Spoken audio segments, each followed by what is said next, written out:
It's 6:42 a.m. somewhere in suburban America, and a boxy, almost cartoonishly outdated vehicle rattles to life with a metallic cough that sounds like it belongs in the 1980s. Not 2026. The driver turns a key that feels loose from decades of wear. The engine struggles for a second, then catches, and just like that, another day begins for one of the strangest survivors of modern industry.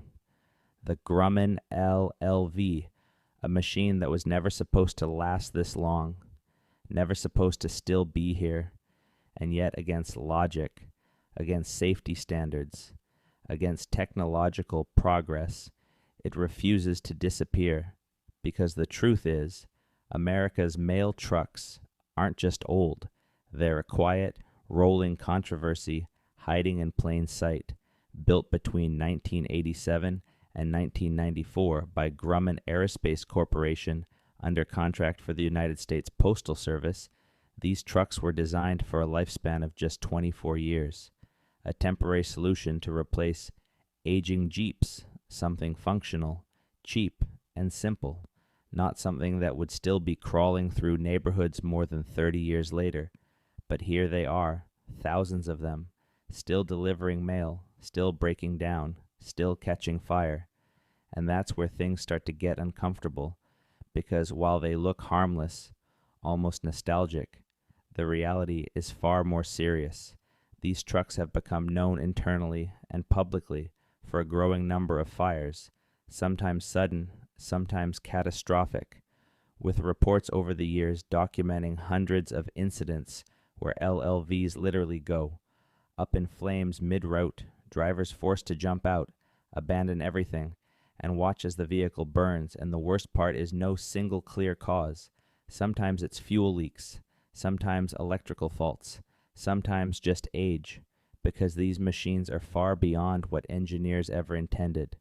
They are running on borrowed time, and yet they keep being sent out every morning like nothing is wrong, because replacing them isn't simple.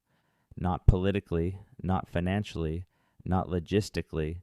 The Postal Service has been stuck in a strange limbo for years, fully aware that the fleet is outdated, but unable to move fast enough to fix it. And so the result is this bizarre situation where one of the most advanced countries in the world still relies on vehicles with no airbags, no modern crash protection, no air conditioning, and minimal safety features.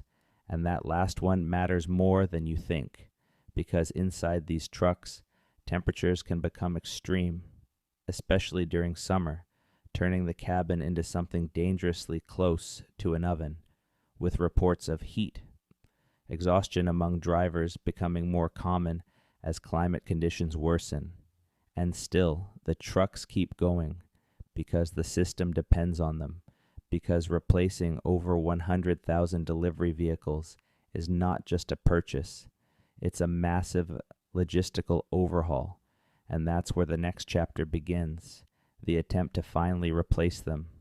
After years of delays, debates, and criticism, the Postal Service awarded a contract to Oshkosh Corporation to build a new generation of delivery vehicles, the Next Generation Delivery Vehicle, or NGDV, a truck that looks modern, safer, larger, designed for efficiency, and eventually electrification. But even that decision sparked controversy. Critics questioned why so many of the new vehicles would still rely on gasoline instead of going fully electric. Environmental groups pushed back. Lawmakers got involved. And what should have been a straightforward upgrade turned into another slow-moving battle over cost, infrastructure, and priorities. And while that plays out in meetings and headlines, the old LLVs are still out there, still delivering, still aging, still failing. And that's the strange part, because in most industries, outdated machines get replaced quietly, phased out before they become a problem. But here, the problem became the system. A fleet so old it's now part of the identity, so widespread it can't be removed overnight, so flawed it keeps making news, and yet so essential it keeps operating.